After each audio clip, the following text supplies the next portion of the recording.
a cavalcade of writers who dazzle with their wit, a mighty throng of seamen, awash with God and grit, the poets and the artists who venerate these shores, the tourists in their flip-flops, track sand into the stores, disciples of St. Peter, who worship by the sea, the wise Sicilian nonnas, reciting rosary, descendants of the English, the Finns and Portuguese, who greet each other daily and coexist in peace, the wealthy in their mansions, along a scenic drive, the minimum wage workers who struggle to survive, and don't forget the first ones, to walk these storied hills. Their whispers linger in the wind, their drum beats echo still.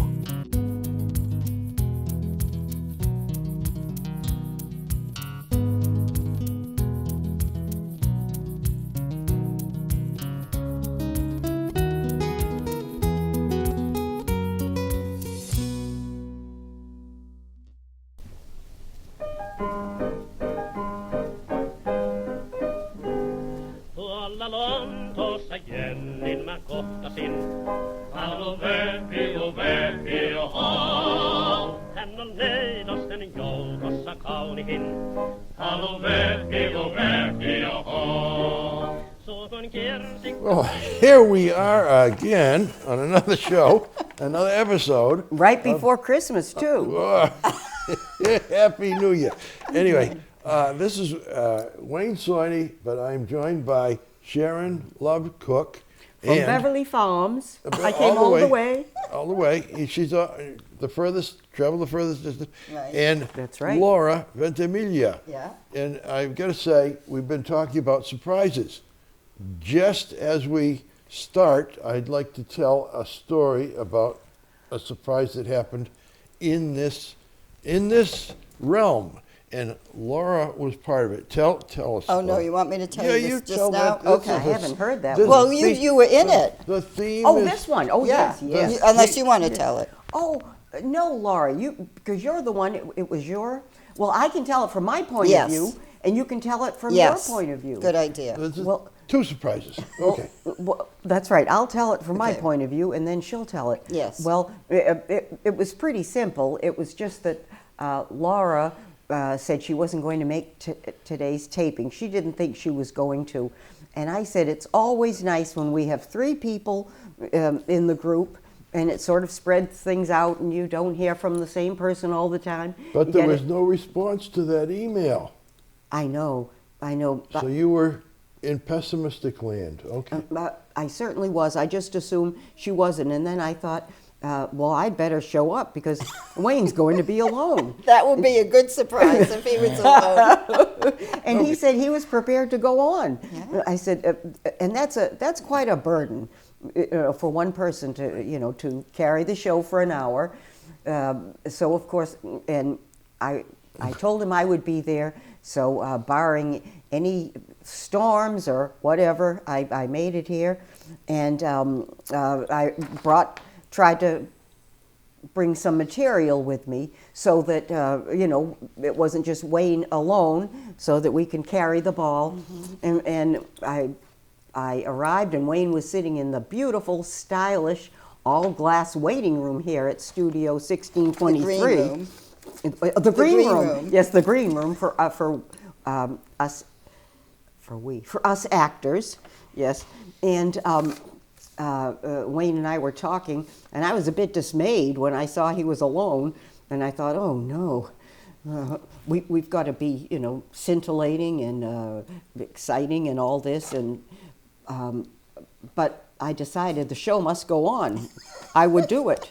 I wasn't going to get back in my car. And then suddenly, Laura walks. Typical high school juvenile. You finish it, Laura. Yeah, in typical high school juvenile or grandmotherly naughty fashion, I jumped out from behind a console and jumped into the room. Right when I in front said, of Sharon. but what did I say before that? You said, "Oh, I have to do this." I forget. No. What did you say? I said, well, it looks like Laura's not that's going right. I said, looks like Laura's not going to be here. No, And I it looks jumped like right Laura's from- not going to surprise us. Oh, that's right. That's right. I said, that's right. Right. And then she did. And I did. I did. All right. And That's and a- the show went Well, on. Oh, Right. it's going on. The show is going on. and that's Thanks to Laura, thanks to all of us Yeah. That's the- braving this weather. that's the doubleheader surprise that you had a chance to hear. Yeah. And I'll tell my own little Yes. anecdote of surprise, which actually relates to someone else's surprise, but I'll tell. Okay. I know it's a true story. Many years I was a lawyer in Boston and worked for a union, and the union had a international branch with lawyers there, and the international branch in Washington, D.C. called up and said there was an interesting case coming up in court that we had a part in, and they'd like to send a lawyer to do that because he's sort of an expert in that field and so forth. It's fine with me. I've got plenty that we're doing otherwise, so send the lawyer in. But there is a rule in Massachusetts that if you're in court from another place and you're not a member of the Massachusetts bar, you have to have a Massachusetts lawyer with you. So I'll appoint somebody from my staff to be with you, with your guy in the court that day. And indeed it came up. I assigned the youngest attorney with us, newest attorney, because he had never yet been to court. It was new to him. So I said, you might learn something. You can watch this expert doing this thing. And I said, great. He said, great. And I said, great. Everybody thought it was great. And then, the day arrived, and I was out of town because I had my own case that I was doing. And I would call him Mr. Smith, my associate. Mr. Smith went over to the courthouse to meet the fellow from Washington, D.C., and immediately the fellow gave him the file, the court file. And he said, well, what's this? And the fellow from Washington, D.C. said, I've got laryngitis. I can't talk. See, it's up to you. And so my new guy, who'd never been in court before, I would have collapsed. was told, On the spot. just go through the files. So he's supposed to read it in 15 minutes, prepare for the court. There's no witnesses. It's not that kind of a trial. It's just an argument in front of the judge with papers. And so the time comes, the clerk calls the case, and the judge is up there listening to the arguments of both sides, which are pretty good either way. Then the judges always ask questions. And so the judge asked the question, something like, on page 2 of the complaint, Mr. Smith, it says that the union president made a statement. Was that with the authority or authorization of the local union? And Mr. Smith says, I don't know, Your Honor. And the judge is taken aback, and he says, Mr. Smith, you're new to me. I'm new to you. You've not been in this courtroom before. I'm telling you, the next time you appear, you better appear prepared. And he goes on with this thing, a whole diatribe. Everybody in court is all mortified. Thank God it's not me. And and Mr. So the next day, when I saw him, I said, how did it go? He said, you won't believe it. He told me, and that surprised me. Yeah. So imagine his surprise. And the judge is surprised And that he the didn't have an judge is answer. So you surprised. get a three-way surprise there. And then the other surprise, well, didn't the attorney from Washington stand up and say something? No. he didn't. That was a surprise. Oh, I know. He didn't want to get yelled at. So anyway, where are we? I did think of one surprise. Yes. I suddenly thought of one surprise, and I wrote it down, Mass Maritime. Yes.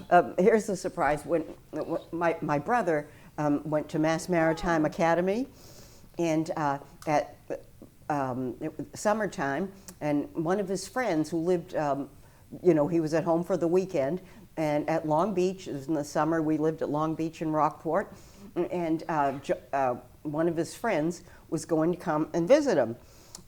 And so anyway, this friend was from, John gave him directions to how to get there, and this friend came from Western Mass, quite a distance. Sure. So anyway, while John, I saw my brother was in the water, he was out there in the water, and so I put his uniform was hanging in the bedroom up there, hanging on a hook. my brother's uniform. You know, it's quite fancy. You Yes. know, with the white cap and everything, Yes. military uniform, and it was great. And I put it on. I put on sunglasses, and I felt good walking like a man. So I tried to walk like a man. I walked to the railing. My brother was in the Like a water, man. and I was going like this, and John went like this, like that, and so he came out of the water. And then he walked up the steps and walked toward me, and I took my hat off, and he said, I was wondering, why is he wearing his uniform? You know, it's 80 degrees. He had the weekend off. He said, he's got his uniform on, you know. Now, that was So a that was surprise. fun. That was fun. fun, impersonating a man. I like Good, that. good surprise. I tell you, we got a million of them. We can, I know, Wait, they will just you- start. Laura had one too. I'm sorry, I didn't mean to hog the Oh, spotlight. no. 'cause Oh, that- Yes. no, we're doing more. all This right, is so this will is be an re- authentic Italian based. surprise. Go ahead. So you'll see this after the new year, but in Italy, La Befana, the Epiphany, is actually a bigger day of celebration than Christmas. And it's when La Befana comes and visits the good children. So La Befana is an old witch, a good witch, but she's an old witch, and she's all hagged, you know, all bent over, and old, you know, like this big long nose. And I mean, they have, each town has piazza full of La Befana Yeah. activities, and people dressed up as La Befana. And so husband and I are in Italy at my cousin's house, diagonally across from the piazza, where there's going to be this big La Befana event, and they have what do you call it? Like not like a scarecrow, but a La Befana that they burn at the end, you know. Oh. this jazz. So, Effigy, yeah. yeah, that's it. Yeah. So I say to we have a house full of people right off the door. Right when you come in the door, you come into what they call the log room. It's this really big long room where they set up tables for their dinners. So we're having our Epiphany meal, and I start to sit down in the middle of the table. There's probably 35 people at the table, so it's Wow. really long. Did you So- do all the cooking for Oh my this? gosh, no, I did not. Okay. So I sit in the middle, and then a cousin comes into the room and says, "No, Laura, move up here." So I said, "Okay." So I go to sit there, and Yeah. another cousin says, "No, go sit up there." Now, earlier in the day, I had said, "Was La Befana going to come to our house?" Because La Befana goes to the different houses with kids. And my Yeah. cousin said, one of the cousins says, "No, we don't have any little kids anymore, so they don't come to our house." So I said, very disappointedly, because Yeah. now I can't get the full experience. Yeah. But now it's dinner, I'm moving up. Another one says, move up, move up. Well, now I'm one seat from the door, and dinner is just, we're like putting our forks down, ready to hit dessert, and the door opens, and who walks in face to face to me but La Befana? Oh. I jumped, I screamed, Oh. I jumped out of my chair, and I'm the photographer in the family Yeah, too, yeah. along with the family Yeah. historian. Yeah. One of my other cousins took my camera and filmed the whole, took pictures of the whole event. I was speechless. Oh. I had a smile on my face that lasted almost an hour. Yeah.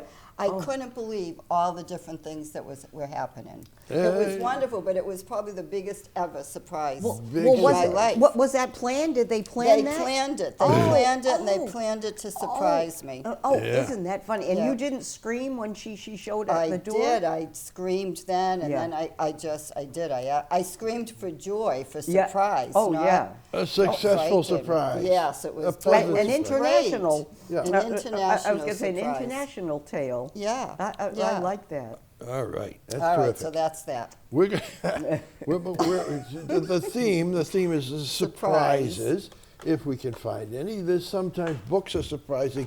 The end is surprising, especially in mysteries. You probably can tell us about that, Sharon. What have you got on a surprise? Do you want me to now, to You tell go now? right ahead on you. Well, the one surprise that it's a great surprise, and I read this years ago. It's Agatha Christie, The Murder of Roger Ackroyd, and it just. And I didn't realize. I'm so glad that there wasn't this buildup, because there is this buildup. When people speak of this, they speak of how shocked they are at the ending. Even seasoned readers and older people, all who've been reading mysteries for years, they're just very surprised. They're shocked, and they said it's just amazing how she did it. As a matter of fact, I'm just reading this. I got this from the internet, the different reviews. They said, I think this was a university PhD thesis. It's funny and brilliant and lays out the evidence in a compelling way. Well, as I was reading it, you get toward the end, and the way it's built up, it's the narrator. You're with this narrator throughout the whole book, and then at the very end, you realize that the narrator is the villain. The one who killed Roger Ackroyd. You've just killed a surprise. Everybody one of us have read it. Well, oh no. Well, see, what do they call that? A spoiler alert. Yes. Spoiler alert. Don't buy it if you well. Anyway. Actually, it's worth reading anyway. Personally, it's its own style and its own. And I'm glad I didn't know. I mean, yeah. I was just shocked, and then I kept going back, and you think, well, yes, he never, showed his hand, and the narrator, the one you've been with all that time. Can I just read a little bit what people say? Yeah. Well, I'll just read. Here's a brief review of it. The Murder of Roger Ackroyd by Agatha Christie is one of the most iconic and groundbreaking mysteries in detective fiction. Set in the quaint English village of King's Abbot, the story begins with the murder of wealthy widower Roger Ackroyd, who has shocking knowledge about the circumstances of another death. With a brilliant web of secrets, lies, and red herrings, Hercule Poirot, the Belgium detective, Christie's legendary detective, must unravel the truth in one of his most perplexing cases. Renowned for its unexpected twists and game-changing conclusion, that's the conclusion. The Murder of Roger Ackroyd is a masterpiece of suspense and ingenuity that continues to captivate readers worldwide.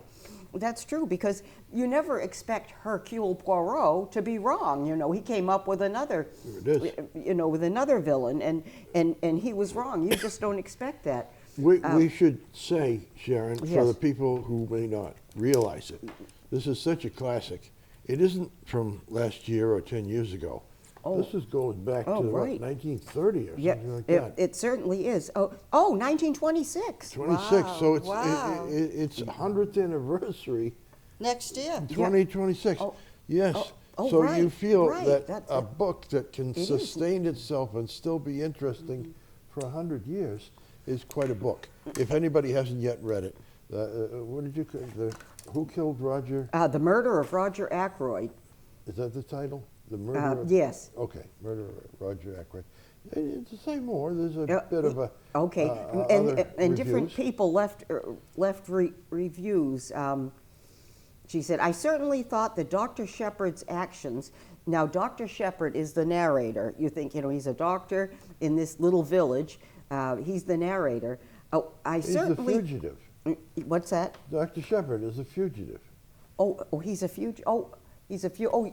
You mean Dr. Shepard, the fugitive. On TV, the one that ran for... I think. I didn't realize his name was Shepard, too. There's I think they borrowed it. Coincidence. Yeah. Right. Yeah.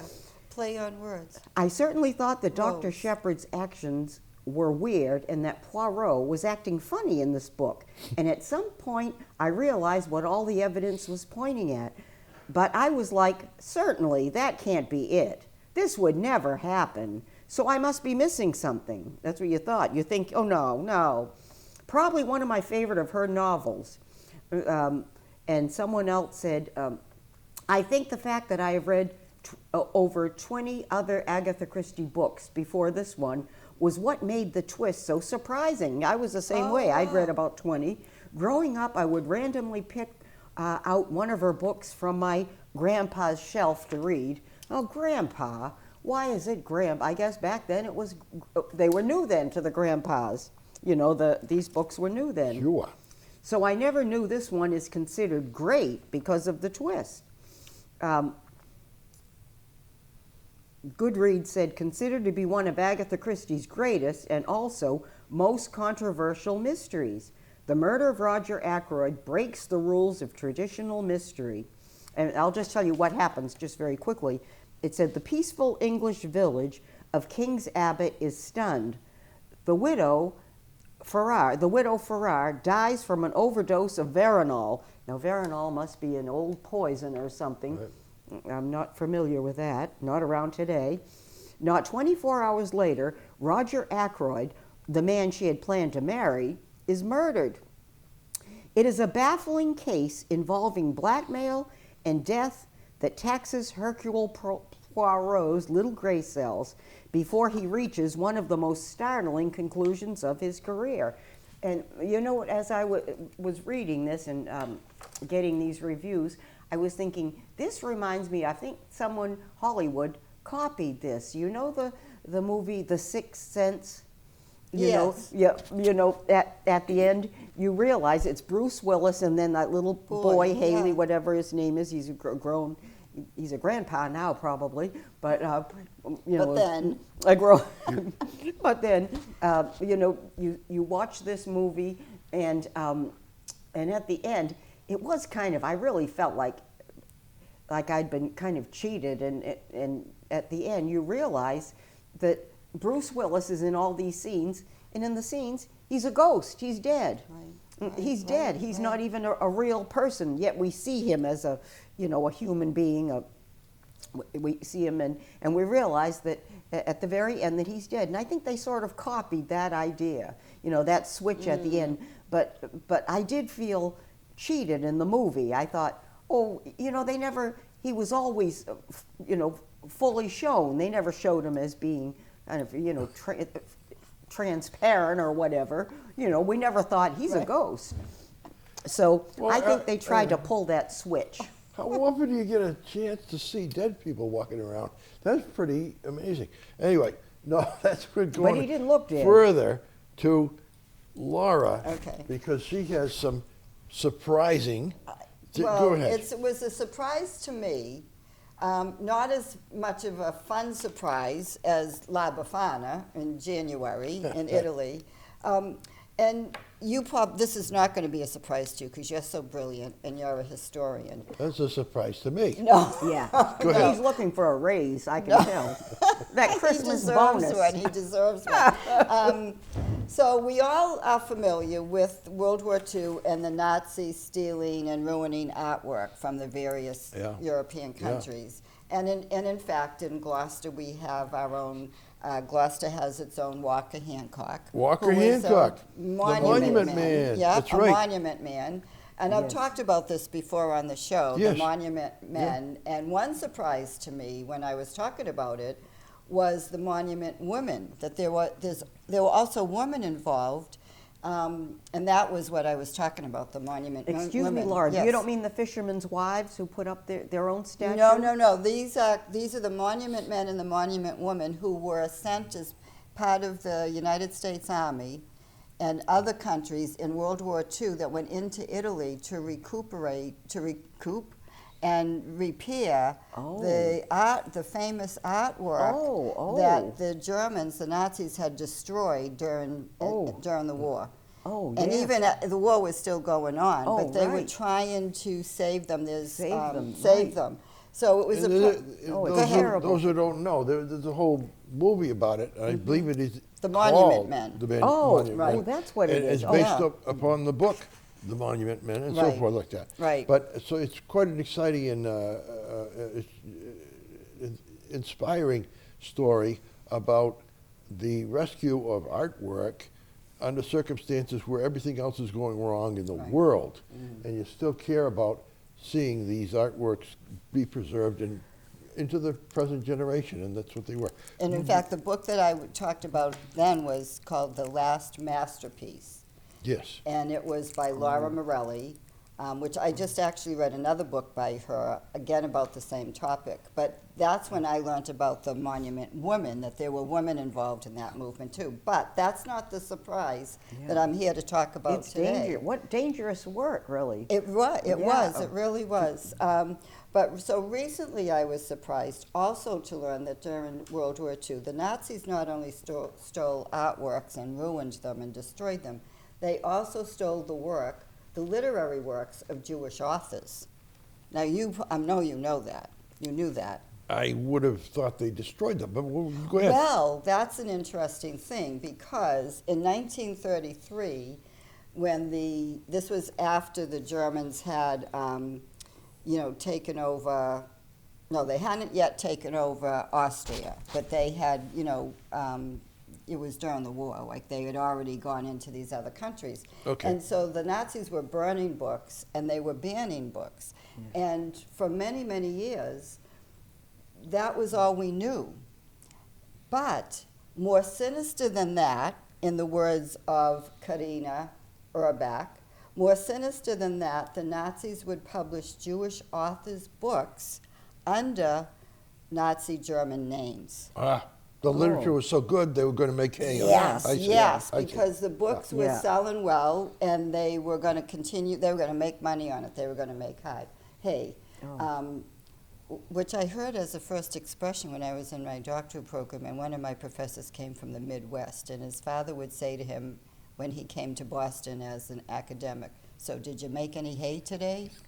Make Anyway, hay, well, make make hay. hay. Make hay while the sun shines. Exactly, That's all an of old- that. yeah, All right, so that- the book I wanted to talk and I haven't finished reading it, but it's Alice's book, and the subtitle is How the Nazis Stole My Grandmother's Cookbook. Hey, And it's actually written. Alice Urbach was a cookbook. She was a famous cookery. They called her cookery Cookery, yeah, instructor and yeah. so forth. So I just wanted. So this I thought was very interesting. So her granddaughter Karina, who's a historian, an academic historian and so forth, and her focus is the Nazi period of World War II. But this is the preface to the book. I can't cook, which is probably why it took me so long to realize that we had two cookbooks on our shelf with the same title, Cooking the Viennese Way. The text and color photographs were the same, they were identical. The only difference was in the name on the cover. The 1938 edition was attributed to Alice Urbach, whereas the 1939 one claimed Rudolf Rosch as its author. Alice Urbach was my grandmother. Can you imagine having two cookbooks on your shelf, not even realizing that they were the same, and then the surprise that Karina Urbach must have felt when she found that. But anyway, so that, of course, intrigued her. So she wanted to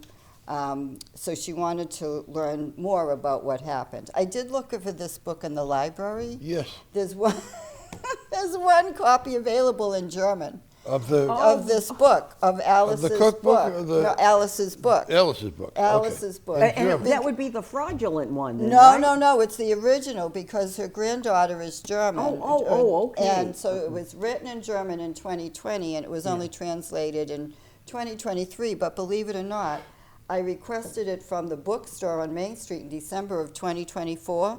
And you know when it finally came in? Last week. Wow. 2020. It took them a year Okay. to track it down. Wow. It was published in England. Anyway, so it was written by her granddaughter, and her granddaughter's a prize-winning novelist in addition to being a researcher and a historian and so forth and an academic. Alice Urbach, here's what happened. She grew up rich in an upper middle class family in Austria. She was born in Austria, I believe. Yep, no, Vienna. She was born in Vienna, Austria. Vienna, which the is, capital of, okay. the capital of, Sure. of Austria. Her father was in textiles. Now, her father grew up poor, made his money in textiles, and she grew up during a time. So she was born in 1886. Okay. So now we're talking about the early 1900s, 1910, 1912, at a time when ladies did not go into the kitchen, did not go shopping. They entertained, but they didn't do any work. They didn't clean the house. Women would be the cooks, would go shopping, would be the housekeepers. So Alice really grew up in a wealthy home. But she didn't feel like she fit in. She wasn't as pretty as her sisters. She wasn't considered intelligent. She wasn't her father's favorite. She liked to cook. She liked to cook. That's where she would go in the kitchen. She would hide in the kitchen, and Yeah, that's where that's she right. felt more comfortable. And Yeah. since her granddaughter says, since she was 5 years old, Alice wanted to cook. Now, when she was 28 years old, she still hadn't been married, which is, Oh, yeah. Getting Well, older. spinsterhood. Right. Yeah. So her father married her off to a doctor who, one would think a doctor, that would be, an equivalent social Yes, class. yes. But he was a gambler and a womanizer.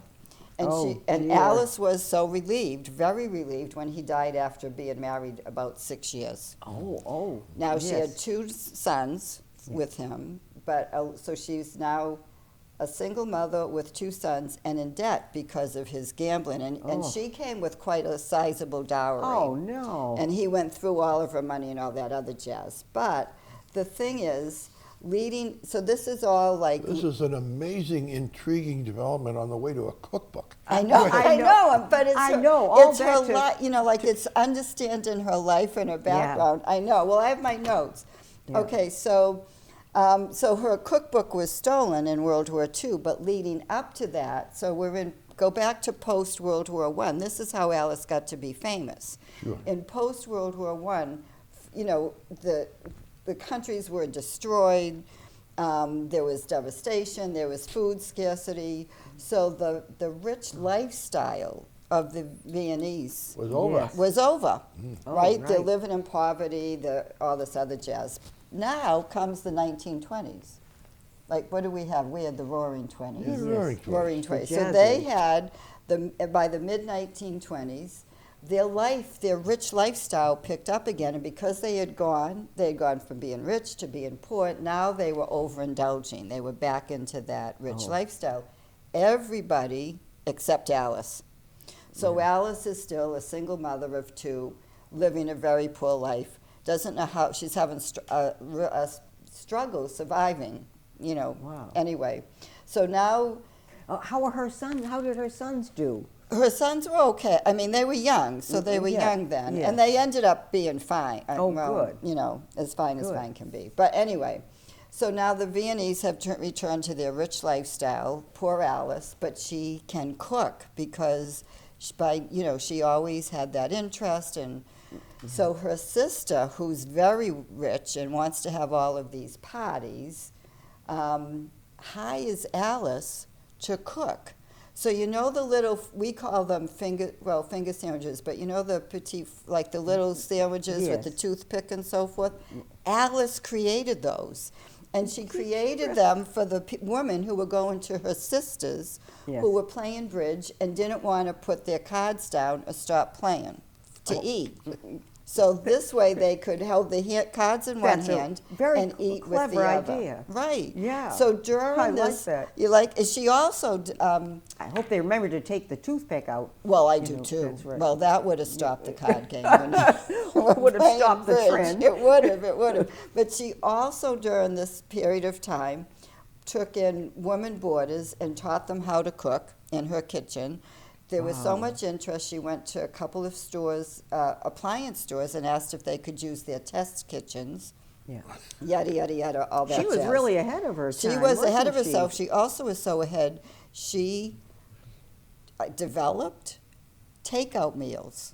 So you could call her and order your dinner, and she would make it, pack it up, and deliver it. Now, this is in what, the mid-20s? Yeah. Right? That really is Mid-20s. amazing. This Yeah, is like sure. before Unheard World of. War Yeah. II. She probably had to deliver them too. She probably did. She probably did. Well, anyway, in 1935, she was so famous. She started a cooking school. Yeah. So she really became famous in that post-World War I period. And in 1935, a German publisher approached her to write a cookbook. She had already written a smaller one that was, well-known and popular, but now he commissioned her to write a 500-page cookbook, which I think ended up being 6 pages. But it became a bestseller. Oh my 3 years God. later, Oh my God. after the annexation of Austria by the Nazis and the invasion, Jewish authors were banned, but because their books were so successful, and they were profitable for the publishers, then the publishers now they stole them and would exactly the same, publish it, but under a different name. I mean, to me, I was so shocked I know. at that because I would have, I don't know, I just would have thought, you know. Yeah. It reads like a novel, but it's actually nonfiction. It's true. nonfiction, and let me just read this other thing, and then where is it? Okay, so now this is when Alice is about 11. Is this too much? Am I going on? Okay. No. So now Alice is about 11 years old in this, so it's about 1897, and this is about the difference between being a lady and being a woman. So being a lady, Alice's mother paid only the odd visit to the kitchen. But for Alice, it became an important place in the house. The smells were wonderful, and there were sweets in the pantry. Even as a small child, she was allowed to sit on a stool and watch the kitchen helpers. Not only did they prepare interesting dishes, they also spoke about exciting things. She heard all kinds of adventures. Alice's father might be in charge in the drawing room, but in the kitchen, the cook called the shots. And the cook that they had was a staff sergeant. She described her as a staff sergeant, and everyone would put up with her moods because much depended on her creativity. An accomplished cook could catapult a family up the social ladder. Isn't that amazing? Wow. It is. And families were permanently worried about losing their cooks to their rival hostess. And so often it goes on and on about the cook in the house and so like forth. that. But if I was so fast now, I'm only I'm not even on page 100. I'm only on page 81.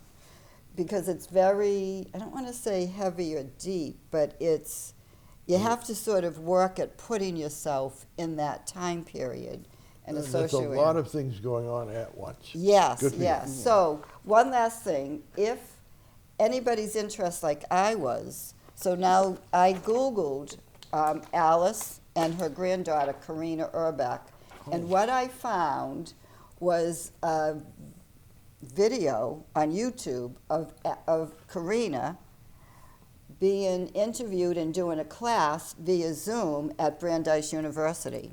It's on YouTube. It's on YouTube. So Okay. and I checked these, if anybody Googles exactly this, Karina Urbeck and Brandeis University, Good. it will bring you to that What YouTube year was video. it when she? What year was the film? This film, it was only Yeah. within the last year, I Oh, think. oh, Yes, yeah. oh. And Good. she was zoomed in to talk to a German class at Brandeis. They had Yeah. read the book in German. And she spoke in German. And no, she spoke in English. Oh, okay. Just very interesting. She was, and her whole thing is really talking not just about the fact that the cookbook was sold, but what life was like for her grandmother before, after, It's what just was hard like to for the imagine, Ger- isn't yeah. it? What all her grandmother did just to stay alive. And- Exactly. And to put so much into it, you had to. That was hard cooking, Right. being on your feet like that all the time, all Right, day long. right. Wow. And she never met her grandmother. Her grandmother somehow ended up living in America, and her grandma. So Karina's father, Otto, which is the son of Alice, came to Reed College in what's it out on the West Coast? Reed. Oh, Reed College. Oh yeah. Um, What? It's in It's it's in Oregon. It's isn't Oregon. It? That's yeah, it. That's right. it. So somehow Alice ended up here, but he must have ended up back in Germany because that's where Karina was born and raised. Okay. Anyway, so I was very surprised to learn that Yeah. the Nazis in World War II also stole literary works of authors. Fantastic. And the idea that you have this cookbook with a German name, wouldn't people think, wait a minute now, who is this chef? You wouldn't be familiar with it, and you'd Right. say, is this German cooking or what?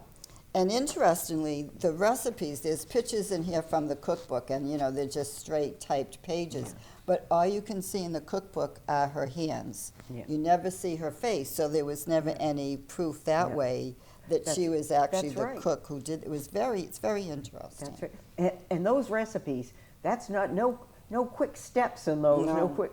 It's like Julia Child, you know, her recipes, you try one of hers and you have to use every pot in your kitchen. Right. You end up, I mean, those aren't simple things that, you know, you Those throw aren't together. for the frugal Finn, are they?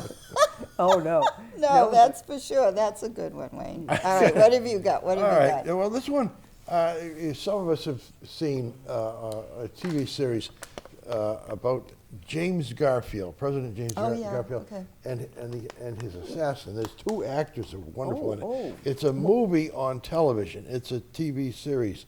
It's really astonishing and wonderful. I don't think you have to at all know anything about history or be intrigued by history. Just you're watching it as a story.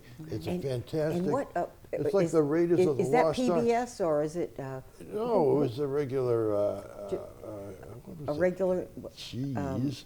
Now you got me. I'm stumped. That's all Whether right, it was I can look it up. Cablevision or something. I can look it up. The name of the series, and you could easily Yeah. search. Search, Yes, that, okay. is Death by Lightning. Death by Oh, Lightning. okay. Oh. And it was fantastic and it's in a this way. series. It attracted immediately an enormous following, great reviews, and those things that you were just quoting from, like people's reviews. Oh, yes, Ordinary right. viewers saying, Yeah. this is the most fantastic thing.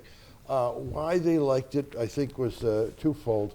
It's acting is terrific.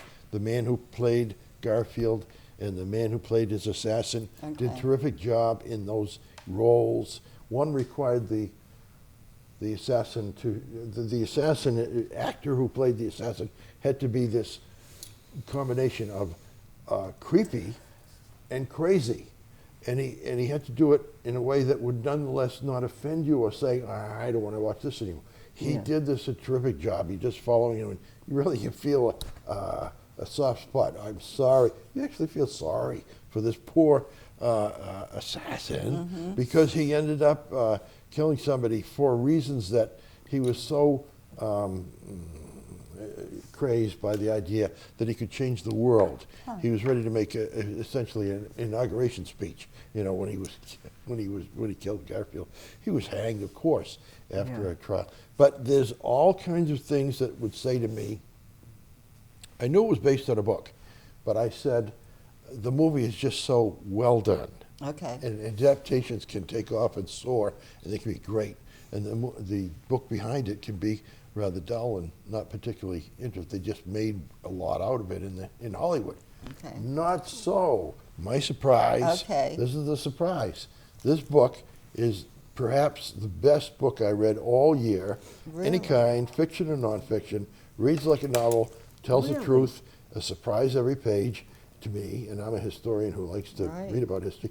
And this is called Destiny of the Republic. Destiny of the Republic is by a woman author named Candace Millard, Millard. You can take it and look at it. It's a nonfiction. But it is just a fabulous. And what year? What year did that come out? Well, let's see. I know that's in here somewhere at the beginning. We'll check the year. I don't think it's too long ago. It was 2011. Okay. So, of course, I got it free from the library. Oh, It's that's right. easily available on the In shelf. English. In English. Unlike you. and I'm just saying it's fantastic. Typically, I can ask either one of you for a page to read something from Oh, it. yeah. Give Oh, me I a- try. give me I'll give you a page. 113. Oh, 113 sounds I unlucky, tried that. but I know. I'll try it. Try Anyway, it. Let's see. I should Maybe it's take my. Maybe it'll end up. That will be a surprise. pictures. That will be a surprise. That works. 113 is right here. It's the Okay. beginning of a chapter. Wayne's quite a historian. I mean, he He really is, is a isn't he? broad All interest. right. Now, this is it works because of the first chapter. It's a chapter and the first paragraph, so it's a start of something. Okay. And it isn't coming out of the blue. Okay. So here we go. I should say that the name of the Garfield's the president. Yes. Guiteau is the assassin. Okay. All right. How do you spell that? Guiteau. Yes. Guiteau. Guiteau. Very And nice. The idea came to get, this is the start of it, Okay. 113. The idea came to Guiteau suddenly, like a flash, he would later say.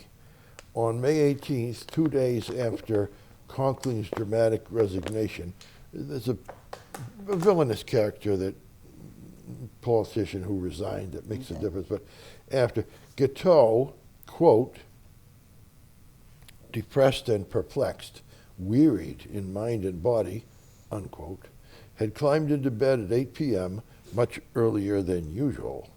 He had been lying on his cot in his small rented room for an hour, unable to sleep, his mind churning, when he was struck by a single pulsing thought. If the president was out of the way, everything would go better. Oh, wow.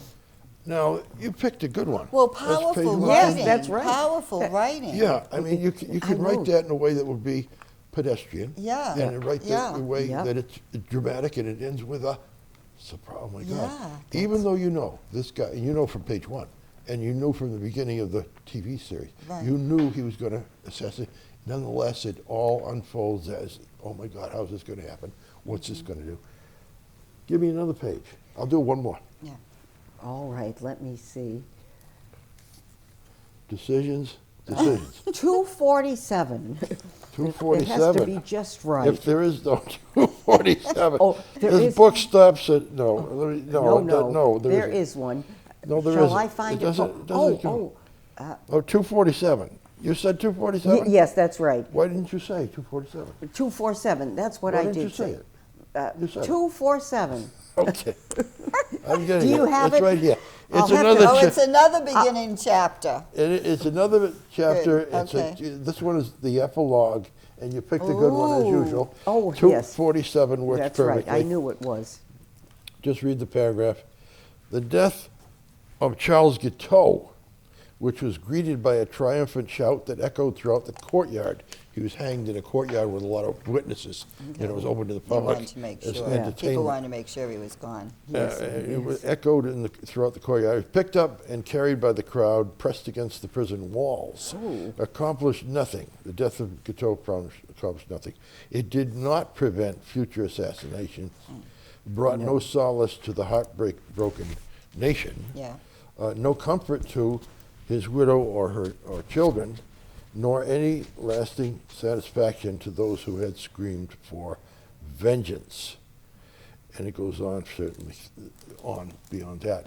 But I'm saying from this, these two examples, at random, you can obviously pick any page and find something interesting. Don't do it that way. Read it from page one and to the end. It'd take you'll- a long time you'll- to do it the other way. Try to assemble So it in you- your head. Yeah. So you'll get suspense, excitement, amaze yourself, because it's a story you knew. Somebody was assassinated besides Lincoln and Kennedy, you Yeah. know, but it was That's right. Garfield, and Garfield was in there with a whole story of this guy who, wow, if he had, I mean, he was so poor growing up. He Yeah, had yeah, a yeah. poor family. His father died when he was 6 or something. He had helped the family out, you know, the way you do when there's no one else that can do the work on the farm and all that stuff. And he nonetheless had in his mind, he wanted to educate himself. He wanted to become something. And he ended up going to school in such a way that no one else, you know, did he have no shoes? It didn't matter. He won't. Yeah. He'll go in there barefoot to the school. Did he have a? And wor- what part of the did he- country was this? where he grew up? Ohio, I think. Yeah. Oh. But you put out the. was all cool. it was all together. All together. Yeah. So anyway, just read it. You'll Very cool. you'll be admiring Rewarded. this president that you never knew, except that he I know. maybe on a list of president you knew he was a president, Right, and it's a nice thing to do. It's just, And the surprise is the book is better than the movie. yeah, Yeah. Okay. Yeah. Okay. best book I read all year. Is that so? Fiction or nonfiction? Wow. That's right. something? Wow. Because this is December. Yeah, it's you know, that's it's right. like it's the right. end of the Not year. saying the I first know, I 2 know. weeks Right. of the year. Yeah. And just out of curiosity, how many have you read this year? Oh, in good one question. Good question. I usually read about 100 books a year. Okay. But believe me, if I read the first, say, quarter of the book and I don't like it, Yeah, I yeah. don't finish it. That's right. Maybe you could say I read the book, I tasted the book, but Yeah, it didn't. yes. So many of those 100 didn't make it. Didn't make it all the All way right? through. But a lot of them did. And they're both fiction and nonfiction. But anyway, this one here did make it. That's right. And it's the last one I'll talk I think about. you get to a certain age and you get too old to, to read books you Spend your don't like. You time. know what I Yeah. mean? When you're younger, you plow through it. I've started when that happens, Yeah. I started going to the back of the book and reading the last chapter. Oh. And then if I like the last chapter, then I'll read backwards until I get stuck again and don't like it anymore. And Well, then I've it's never heard of gone. anyone doing that. That's, Well, that's, I was going to say, that- I've never heard of anyone doing that. that's like they say about the guy that gets so old. They say, why do you start the book at the back? Yeah. That says, that's if I die, I'll at least least know know. how At it least I'll ended. know what happens. Right. Anyway, I Okay, so gotta you've got tell another you, book. this one is by a Nobel Prize winner, believe it or not, called Thinking Fast and Slow. Daniel Kahneman, K-A-H. And what did he win the Nobel Prize in? He Literature? won it in economics. Oh, economics, okay. But the way he writes is like an angel. He's a dream. He's a good Oh. writer. All right, I Kahneman, will write that down. Kahneman. Kahneman, Daniel Kahneman, and it's Thinking Fast and Slow.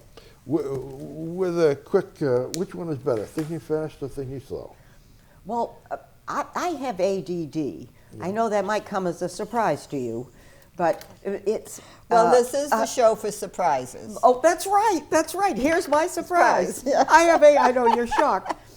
But, so I have to think fast. I would love to think slow. Sometimes, you have like 3 or 4 thoughts at the same time. What would you judge as better?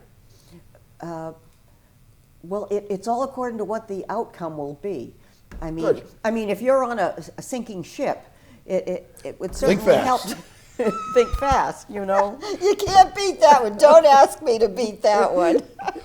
Anyhow, All right, well, what's he say? really the ultimate point is that both ways, Yeah. Yes, depending that's on what right. the situation is, both ways have great value.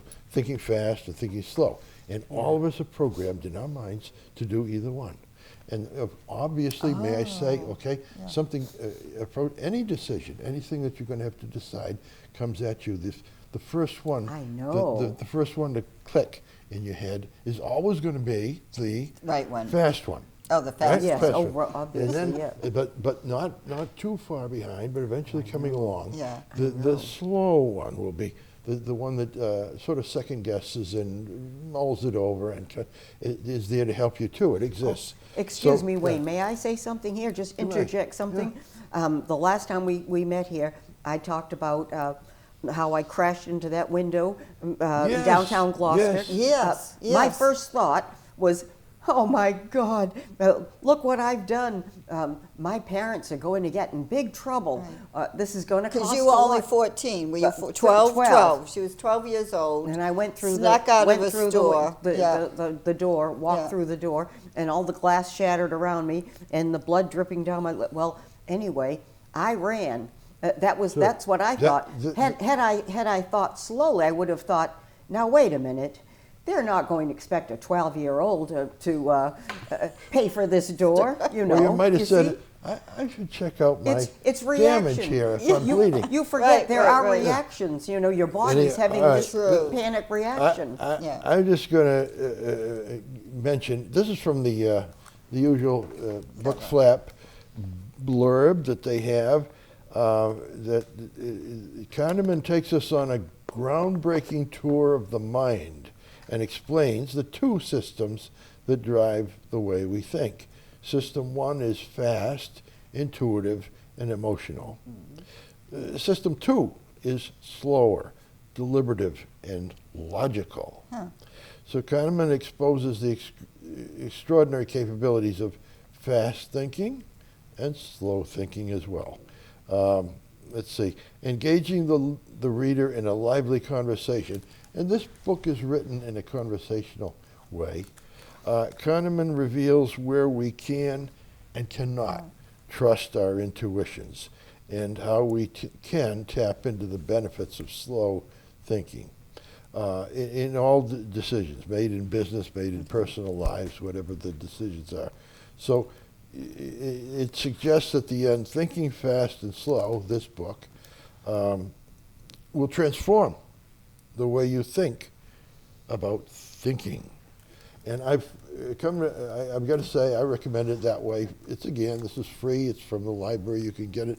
And What's the surprise? The surprise is that you go from point A to B. Point A is you're pretty confident in your decision, and horse number 3 is going to win the 4th race.